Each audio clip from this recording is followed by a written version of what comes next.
All right. Hello, everyone, and welcome to the sixth episode of Creating Your End-to-End Crypto Forecaster. This is me, Josh, ulit. Ayan. So, notice na ba kayo?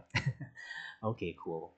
So, in this episode, our goal is to configure our Docker Compose file. So, medyo mahaba-haba yung ginagawa natin sa Docker Compose file, no? But these are just essential steps that we have to do. So we will configure our Docker Compose file further para mailagay natin naman si Airflow. So Airflow is an orchestration tool. So sa ating data pipeline, if we go back doon sa ating diagram, so Airflow is the one that orchestrates or controls the execution of our data pipeline, our model training, at yung um, ating konting command dun sa ating Fast API application. So, siya yung nagko-control ng mga proseso dito sa ating diagram, sa ating project. Alright? So, yun yung kahalagahan ni Airflow. So, more on that later, but in this episode, I just really want to focus on configuring our Docker Compose file. And we will have one more example or episode kung saan um, may additional layer tayong gagawin na configuration to create our tables naman. Okay, so let me go back here. So this is the Airflow website. You can simply Google this, right? Or I can just simply share the link naman, that's fine. Um, so this is the instructions on how to run Airflow via Docker, all right? Take note that this is just for learning purposes, and if you're using it for operations, you might want to further look into the commands available there. All right. So if you scroll down at the bottom, may makikita kayo ditong link. So ito siya. Ito, yan. So open ko lang siya. Ito yung buong Docker Compose file na gagamitin natin supposedly for Airflow. Alright? So it's a long file. So I'll just have to copy this. And then, ipe-paste ko siya dito muna. Alright? There you go. So again, Docker Compose file. So you should be slightly familiar naman na with how Docker Compose file works. Okay? So yung mga nakikita natin, okay, mukhang hindi maganda yung Alright, i-overwrite ko muna siya. So, hold. Ganyan. So, docker-compose dot YAML. Okay. And then, let me check if I have running. Okay, meron tayo. So, papatayin ko muna yung mga ating tumatakbong containers. Right? Docker ps q. There you go. And also, let's restart everything na lang. Okay.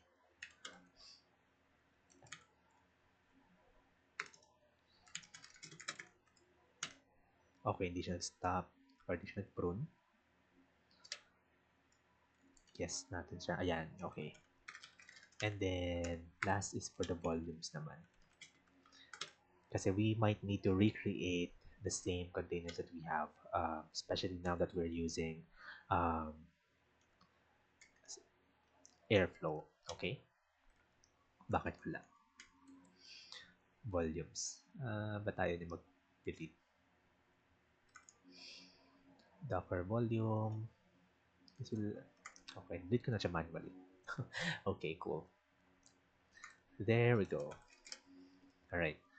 So now, let me now paste all of the things that I've copied from the Airflow website. Ayan. And what you are seeing here at the very top are just some basic, um, are just some comments and instructions. So for now, let's get rid of them para mas lumiit yung ating Docker Compose file. Okay. And I'll walk you through each updates na ginagawa natin dito. Alright. So dito, medyo complex yung Docker Compose file natin. So let me Turn this down, pati ito. Yan. So we have this X Airflow common na section. Tapos meron pa tayong services which is yung usual na ginagamit natin, right? And under services, we have how many services na meron tayo dito? There's actually a lot, right? Yeah, there's a lot. So that's 1, 2, 3, 4, 5, 6, 7, 8 services. Or sorry, 9 services. All right. And for volumes, we just have one. That's going to be for Postgres. All right. So I will go through each of these and yung mga changes na gagawin ko, i-explain ko rin kung bakit ko yung ginawa. Right? But let's start with X Airflow common. So this X Airflow common, it's acting like um, the reusable configurations na pwede natin gamitin. So as you can see here, we are using Airflow 2.10.5. And itong Airflow image kasi na to, ginagamit siya sa lahat ng mga Airflow services na meron tayo dito. Right? If you look at this, we are pulling all the configurations from Airflow Common. Ayan, Airflow Common Environment. So which are all available doon um, sa X Airflow Common section natin. So if I'm not mistaken, this is what we call extensions in Docker Compose file. So it's used para um, ma-reuse natin yung ibang mga configurations natin dito. Alright?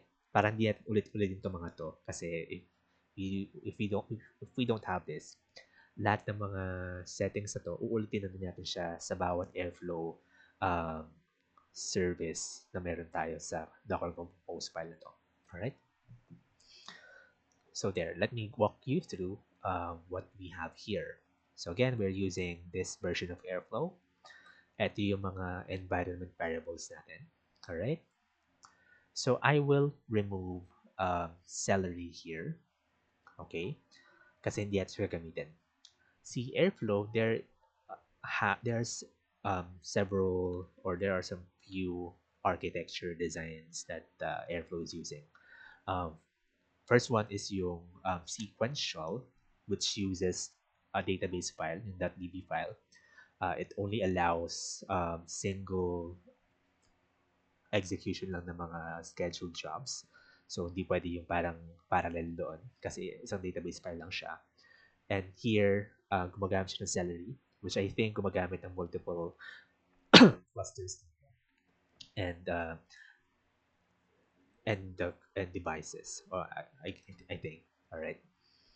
But what we are aiming to use is just the local executor. So sa local executor, gagamit na tayo ng ating local database at we can still use the same scheduling na ginagawa natin. And pwede rin naman yung parallelized jobs doon. Okay? So first is, actually babaguhin pala muna natin to. Gagawin natin yung local executor and we will remove these arguments or environment variables for Celery. Yan. Okay.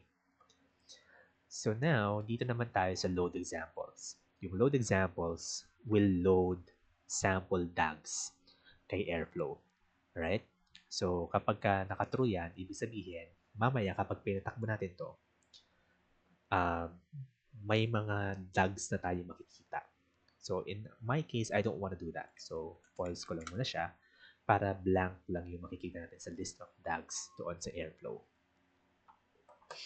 Alright? And then, here are the volumes for Airflow. Right? So, what's gonna happen here is, instead of creating volumes via Docker, gumagawa tayo dito ng mapping doon sa local folder natin. Alright? That's because later on, gagawa pa tayo ng mga DAGs para sa ating data pipeline. So, syempre, since hindi siya kung gagawin natin siya via Docker, hindi siya magiging accessible dito at medyo tedious pa kung paano natin siya malalagay doon sa mismong volume. So, that's why we are just creating a mapping doon sa local folder natin doon sa mga path na to. Alright? So, later on, may mga makikita kayong bagong folders na makikreate. Alright? And for this, gagamit tayo ng UID 50,000, which is gonna be part of our environment variables. So if you go back sa instructions natin dito, at the bottom, you should add this environment variable doon sa ating .env file. Okay? So, gagawin ko siya now. Alright. And here, I will remove Redis kasi hindi natin siya gagamitin. It's a dependency for celery executor. Alright? So now we have our Postgre database. So we can use the same configuration as what we already have here. So like this, gagamit tayo ng version 17. Container name, let's call this PostgreSDB. And for the environment, let's keep these things na lang. Alright? Kasi kapag hindi tayo gumamit ng Airflow, kapag hindi natin ito ginamit, magkakaroon tayo ng problema sa pag-initialize ng mga Airflow tables. Okay? So for our volumes, let's keep it like this na lang. Alright? So, okay lang yan. So now, I also want to add Docker pgadmin dito. Kasi yun ang gagamitin natin database to access our data. Yun ang gagamitin natin to access our database. So let me just copy pgadmin right here. At ipipaste ko lang siya dito. There. Okay? So, this should be good pa rin naman. And probably it's best to just use this na lang.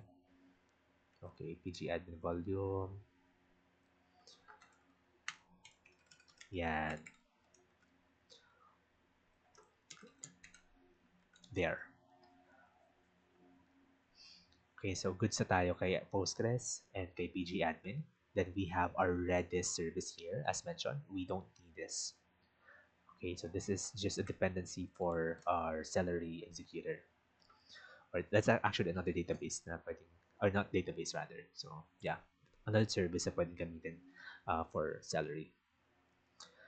Now we have the Airflow web server. So this web server service allows us to access yung UI ng Airflow. Alright? So, nothing to change here kasi ginagamit na lang yung mga configuration from the very top level of this Docker Compose file. So, okay lang yan. Yung scheduler, so this is the one that schedules jobs in Airflow. So, yan. So, more samples later on. And hindi naman natin talaga gagamitin lahat ng mga, or we don't really need to access all of these services. But these services are working hand in hand para makapagpatakbo tayo ng mga DAGs natin kay Airflow. Alright? So we also have our worker, but this worker is not really required because this is what we use for Celery. So tanggalin na lang natin siya. Triggerer, it's the one that triggers the jobs for our DAGs. Okay, so more descriptions here, but for now, I'm just giving you the very vague descriptions pa lang naman. Okay? And sa init naman, you would see here some Unix commands na gagamitin to initialize Airflow. Alright? So one thing here that you would notice is the creation of the Airflow user and the database itself. So there. Alright? And lastly, so we have our Airflow CLI, which if I'm not mistaken, ginagamit lang siya for some workaround. Okay, so kay Airflow, due to some issue that we can see here. But technically, it's just initializing the service as well. So yeah. And this flower service, it's not really required since, again, this is used by Celery executor. So yeah, I think we're done with our configuration. So, halos lahat naman yata okay na tayo dito. Okay. So ngayon, let's try to execute this Docker Compose file. And by the way, if you notice, dun sa ating um, extensions, the Airflow services are dependent on Postgre. So kapag hindi tumakbo si Postgre, hindi tatakbo itong mga services natin. Okay, so let me try this. Ayan. If it's your first time running this Airflow um, Docker Compose file, mag-download pa kayo ng or mag-pull pa kayo ng Airflow image from Docker Hub. So it might take a little bit more while than what I'm doing now. All right, there you go. So how do I know if everything is working? So papasok na tayo doon. All right. But I'm expecting one, two. Sorry. So I'm expecting 1, 2, 3, 4, 5, 6. Or I think 5 lang pala. Kasi ito hindi siya tatakbo dapat. 5 services. So Docker PS. Ayan. 1, 2, 3, 4, 5. Alright. I forgot to add min.io din pala. So let me just copy this. At ibagsak natin siya dito. Ayan. And dito, just call this min.io volume. There you go. And I can run that again para tumakbo naman si min.io.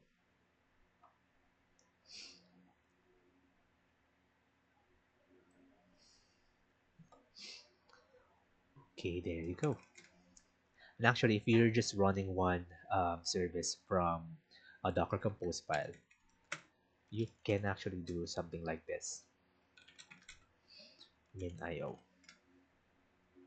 There. Alright, so you just have to specify the service name para mapatakbo nyo siya. Okay, cool. So I think this is good. Alright, so let's now access Airflow. Alright, so localhost 8080 tayo. Ayan. So ngayon, para makita ko yung username dito, I think it's Airflow user. Ayan, sorry. Ito pala siya, Airflow. So this is the username and the password for the Airflow web UI. Ayan. So sign in natin siya at ito na yung Airflow natin. So super blank. Okay, so as mentioned kanina, um, yung parameter natin dito sa load examples, if I turn this to true, what's gonna happen is meron tayong mga sample tags na ilalabas dito. Alright? So, that's why I just turned it off or changed this to false kasi marami yung mga sample tags na yun.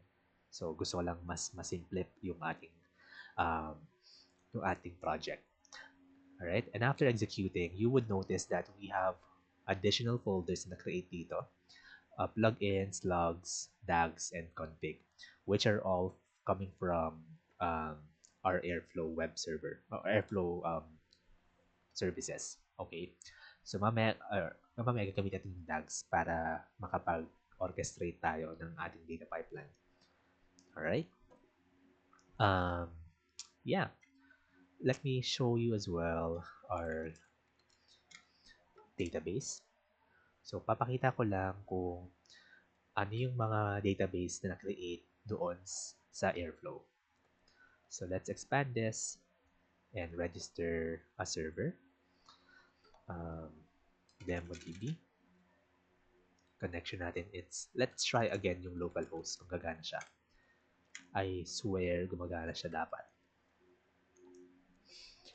Okay, our Postgre should be Airflow. Alright. Airflow. We can save our password. Yeah, it's not working.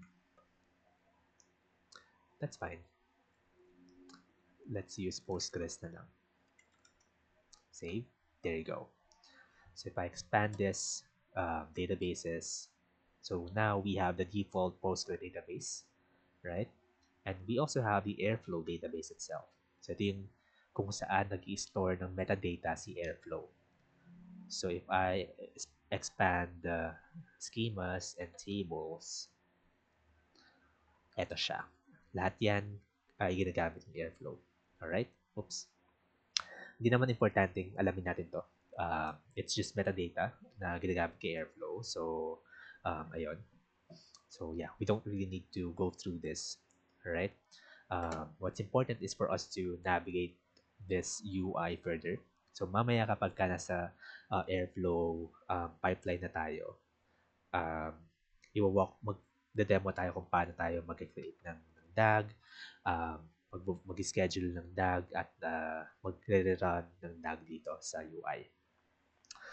So that's it for this episode. So I just configured um, Airflow para mas makreate natin yung para sa ating orchestration later on.